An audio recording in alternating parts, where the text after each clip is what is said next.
Kaya mo statong nga tribyas mong? Siyempre, ang trivia to subong ka tayo parte sa gasolina. Ito istorya anta parte sa gasolina. Sige. Ano to? Ang trivia sa subong, kabalo bala ka mo. Kabalo bala ka mo kung di na ngayon ng gasolina.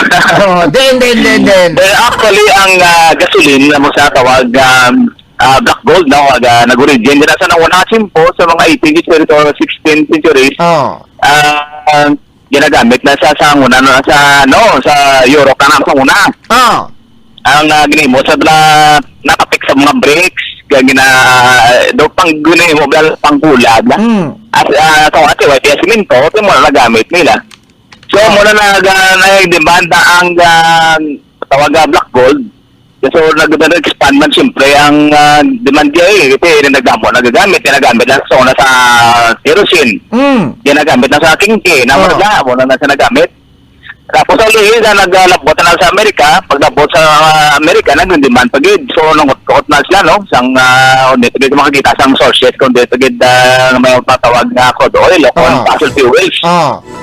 So ini si Rocky Wheeler, Rocky Wheeler ang icon na sa business sa oil na. I-research na nakakita mo ginaan niya. So, nagtuntungo na sa napunomdo sa kundi ng pagid ng mga parte sa kalibutan kundi makakita sa damo nga deposito na isang crude oil, mga fossil fuels na yung black gold. Nabasahan niya sa Bible. Nabasahan niya sa Bible sa tawag lang sa Babylonia, Tower of Babylon. Paano nga naglibugulo niya, paano nga nagtukod yung mga tao sa Babylonia, nga way man sa simento, way man sa mga other equipments. So nabasa niya, nagamit sila sa black gold na tawag na crude oil. So nakatuto na to sila sa Middle East. Mga 1900s na mga 1905, 1910 na to something lang. So muna nag-research siya na-discoveryan nga daragali sa Middle East damo sa mga mineral nga deposit sa crude oil. That's why nga ang Middle East amo na ang kumbaga amo na ang manggad gidya sa Middle East. Kita nyo kung maski istoryahon yung mga halimbawa nagatrabaho sa Middle East, ang gasolina to nila perte ka barato, mas barato, mas mahal pa to ang tubig kumpara sa gasolina. So dito maski maglagaw-lagaw kaya daw hindi ka mamigado na gani nga mga haranloon din nila, mga tama ka sosyal to sila pangabuhi tama ka leisure din nila. Tiyan mo na kay tungod nga grabe to ang tawag sini ang gasolina. May ara pag ang gasolina sa may Venezuela. Sa may Venezuela do ang ginatawag na nila mo nang tawag lang nga black gasoline. Galing lang ang problema sa black gasoline, medyo i-process mo pag sa damo nga proseso. Unlike na diri sa may Middle East nga kon sa diin niya nga ang gasolina sa Middle East gamay lang gid ang processing. Kaya mo nang ginahambal mo si John Rockefeller na siya nga ang nag-revolutionize bala sa pag-process sang gasolina nga kung sa diin dito yung nakita pwede i-processon gali ang gasolina kag useless kumbaga sa una useless di mo ang gasolina kay sa una din mo ibutang ang gasolina kaya ang mga kalabanan so nakabayo di ba mo na di mo butang kaya mo na sa uli nakita ni John Rockefeller nga pwede ni gali maproseso iproseso na ang gasolina para nga mahimo nga fuel sa mga refinery dito na diyon sa uli may mga machinery na nga nagtululuhaw para nga ining gasolina amon dong ibutang sa mga makina nila benan dito kagti according diri sa aton nga source 90% 90% sang US refining sang 1900 ginakaptan ni John D. Rockefeller as nasubong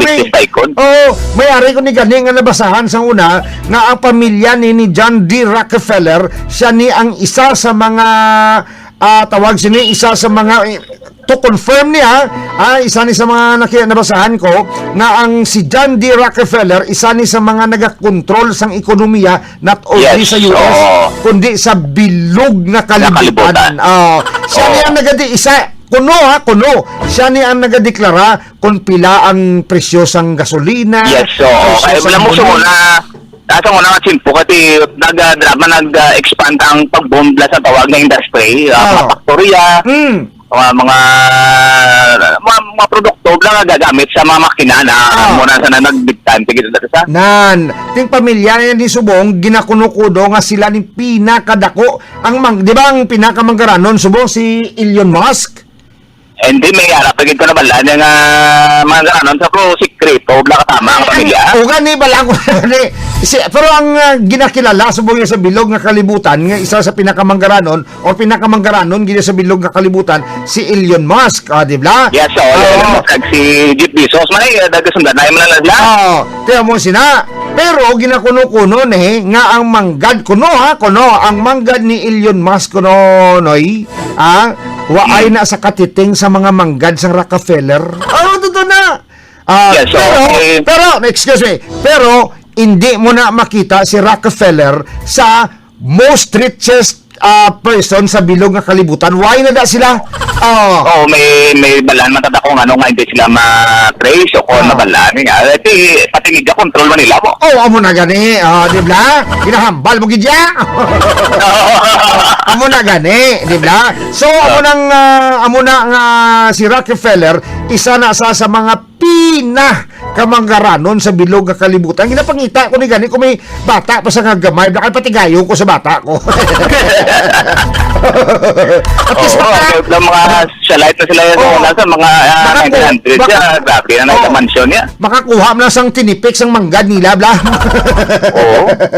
At kung mo na, si Elon Musk, pila na ka manggad ang iya nga kwarta sa pinakamanggaranon, pero si Rockefeller ginakuno-kuno mas kumbaga katiting lang ng manggad kuno ni Elon Musk sa kay Rockefeller na namo na kay sila na ang nagakontrol sang bilog nga kalibutan kuno when it comes sa negosyo na connected din na si Rockefeller sa Caltex mo. Ambot, di kami kilala na yun. Chibron, yan na. Amo na sa iyang business, Caltex na Chibron. Kaya mabalaan ko din sa Pilipinas, siya kung hindi ko magsala ang Caltex, di ba, iyan ni Juan, ang tag-iyas ang isa kadako kay Limno na bla, na? Kado ay, si Lusutan? Hindi na. Hindi ba niya kung ginainom mo kay ginambal mo ginaw? Hindi kay ang San Miguel na yung petrol mo. Petron, sorry, hindi gali siya. So sala ko, hindi gali siya tag-iyasan kuan sang Caltex. Alam mo na. Anyway, mayo tong imong meduga ka pa sa imong kuan, sa imong trivia mo. Why na okay na to Pero at least na nakita no nga ang history sang aton nga gasolina gataas subo. Pero there was a time nga ang gasolina ginakuan lang kumbaga useless ang gasolina. There was a time sa kabuhi sang tao nga ang gasolina wala ginasapak, useless lang until such time nga nadiskubrihan ini ni Rockefeller nga pwede gali i-process ni kag didto na kwartahan mga kabyanan, di ba? Siyempre kay balan mo once na makontrol mo na yung ekonomiya sa bilog na kalibutan yan ikaw na tag-iyas ang kalibutan. Timakon na. Amo na gramba ko, grabe ka powerful. Amo na ngambal nila nga wala kuno sang mas powerful sa mga Rockefeller. Kuno na sa bilog nga kalibutan sila nang pinaka-powerful kuno nga tao sa kalibutan. Okay, maski mga presidente kung sino nga way niya problema sila yapon. Pero take note mo no hindi mo gawa mabatian ang ngalan nila nga nagapakita-kita gid. Simple lang sila. Simple lang. Okay. Balaan ko may ara kasang 2.7% nga dugo sa mga Rockefeller. Makita sa ilong mo ilong mo pala ang Rockefeller na Rockefeller Dito pala ang sora ni Rockefeller check mo na sa picture so na napabukod na Muslim na hindi hindi ang iyang tsura yung sinema maniwang nga tao nga basta ako? Nandong mo gid si Dong. Pasiguro apo ka pa gani. Abawa. Ang tsura, ba mo sa una, burunguson, gin man kay tungod sa una nga tsimpo, ang mga tao, kung sinong burunguton, mga gwapuhon mo. Na, Oo. ti kalabanan, ginaya sa una, sa mga sa una, pag yung mga tsimpo, mga 90s, o 19th century, abe, kalabanan nga mga tao, yung gaburungot, ginaya talagsa ka sa malaka, nga makakita sa tao, nga, wala sang burungot, nan isa na sa trivia nga dapat mo. Kasi may madugang ko na, no? Kasi trivia kami ito sa mga European countries, sa mga sa Amerika. Bigat na burungot, sila kay tungkol sa tama to sila katugnaw. So, ang mga tawag ng mustas is the protection nila sa tugnaw. Parang hindi sila gawa matugnawan. Correct. Oo, lalo sa ako nga init. Kaya grabe ka bantik. Ikaw mo kung nabong buhok mo gano'n doon. Ano sa mga kalbo, buhok ko parang tama ginot. Ginot. Pero kung way ka burungot, tawhay lang. Di ba? Kita mo, ikaw, permi ka pang shave, gid ka pag wapo, gid ka permi. At siyempre, ganun, mitulok ni tawawon sa akon kung wapo ko mo. Mayo lang kung siya sa wahon, permi ka tulok si Moy. Oo, di ka naman ubit. Di kita kita lang nakabata. Ate, sige na, thank you so much, kid. Direct address may lupisan na siya karo. Ini siya ginalo tuginis palayo para sa World Round 2 Spy. There you go, si Boss Gerard, mga kabyanan, live dito sa may haro, mga kabyanan.